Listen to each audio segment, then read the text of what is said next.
Dans ce nouveau programme, je vais vous commenter l'épisode 62 de votre série Le choix de Juana. Let's go! Tout commence avec Margarita qui s'en va faire une petite balade en compagnie du fils de Juana. Elle est heureuse de pouvoir promener son petit-neveu. Pendant ce temps, Paola rôde sur les parages. Elle les voit ensemble en train de se promener étant heureux. Ensuite, elle décide de sortir de son véhicule étant masquée du visage pour brouiller les pistes, afin de les suivre discrètement. Cette dernière se rend chez Memo, et ils sont accueillis chaleureusement. Pendant qu'elle observe les fleurs, Pepito arrive par derrière et lui fait peur avec une petite bousculade. Les deux se retrouvent et commencent à causer ensemble. Margarita est là pour acheter des fleurs afin d'embellir leur maison. Cependant, ils abandonnent l'enfant tout seul et s'éloignent de lui. Pendant ce temps, Paola rôde dans les parages de manière discrète. Elle aperçoit le bébé étant tout seul, et c'est une bonne occasion pour elle. Et donc, elle profite de l'indiscrétion de tout le monde pour s'approcher du bébé. Ensuite elle prend possession du bébé, et s'en va de manière imprévisible, sans que personne ne s'en rende compte. Pour l'instant, son plan est un succès. Après avoir fait ses choix, Margarita revient pour payer l'achat. Lorsqu'elle jette un coup d'œil, elle n'aperçoit plus le bébé. Tout de suite, elle commence à paniquer. Tout le monde se rassemble pour savoir où le bébé se trouve. Par contre, Margarita a très peur. Elle contacte Juana pour présenter ses excuses. Mais cela ne réglera pas le problème. Tout le monde commence à fouiller partout. Paola de son côté se dirige rapidement vers son véhicule pour fuir avec le bébé. Mais, elle est stoppée sur son chemin par les femmes du quartier qui l'ont remarquée de loin. Chacun sort de son coin pour savoir ce qui se passe. Paola est ainsi encerclée par la population et n'a pas d'échappatoire. Ensuite, Margarita arrive étant stressée et la voit avec le bébé. Puis, elle crie le nom de Juana, pour que cette dernière sorte et vienne prendre son bébé dans les bras de cette femme sans cœur. Lorsque Juana arrive, elle voit Paola avec son fils en main. Elle lui prévient que si son fils a quoi que ce soit, elle le regrettera. Mais Paola n'a pas l'air de réagir. Juana continue à l'avertir qu'elle est capable de n'importe quoi si elle ne lui rend pas son enfant.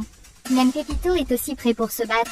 Et elle dit avec colère de rendre son enfant, sinon elle le regrettera. Tout le monde est contre Paola, et elle n'a pas d'échappatoire. Ensuite, Salvador arrive et lui dit de rendre son enfant, et d'arrêter de se ridiculiser. Cette dernière dit que cet enfant devrait être la sienne selon les règles. Mais Juana lui dit d'arrêter ses stupidités. Cet enfant leur appartient, Gabriel et elle. Et donc, Paola a intérêt à rendre son enfant tout de suite. Par contre Paola ne cesse de résister sans donner l'enfant. Salvador la supplie de le remettre, car cela peut faire du mal au bébé à force de le secouer. Et donc, Paola finit par jeter l'éponge en remettant le bébé de Juana. Le geste est apprécié, mais personne n'est fier d'elle. Après, Salvador l'arrête pour l'amener au poste de police pour enlèvement. À la fin de cette mascarade, Juana remercie tout le monde présent. Cela montre à quel point ils sont soudés et forment une grande famille. Leur geste l'a beaucoup marquée, et elle ne l'oubliera point. Tout le monde est heureux à la fin. Plus tard, pendant que Jenny est en train de se préparer pour son mariage en compagnie de sa fille Juana, Josefina arrive et dit à Jenny qu'elle a de la visite. Comme par hasard, celle qui est la bienvenue est nulle autre que Yaldira. Elle est présente pour faire un cadeau spécial à Jenny pour son mariage, mais cette dernière n'a pas l'air heureuse de la voir par ici. Elle a toujours été son ennemie. Mais par la suite, elle finit par accepter le cadeau de Yaldira, c'est-à-dire le make-up parfait pour l'occasion. Les deux finissent par s'entendre. Quelques heures après, tout le monde se rend au lieu où va se célébrer l'union entre Salvador et Jenny. Le marié est déjà présent et attend sa future épouse. Tout le monde profite du temps libre pour commenter l'événement. C'est un moment important dans la vie de Jenny, dont elle a toujours rêvé longtemps. Quelques instants après, la mariée arrive, et tout le monde applaudit pour la féliciter. Elle est accompagnée par son père, qui s'en chargera de donner sa main à Salvador, son futur gendre. L'atmosphère est remplie d'émotion et de joie.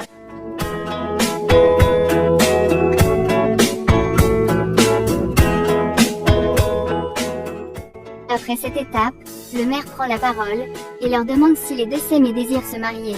Les deux acceptent avec joie. Et puis, ils se passent tous les deux la bague au doigt. C'est l'union parfaite entre les deux.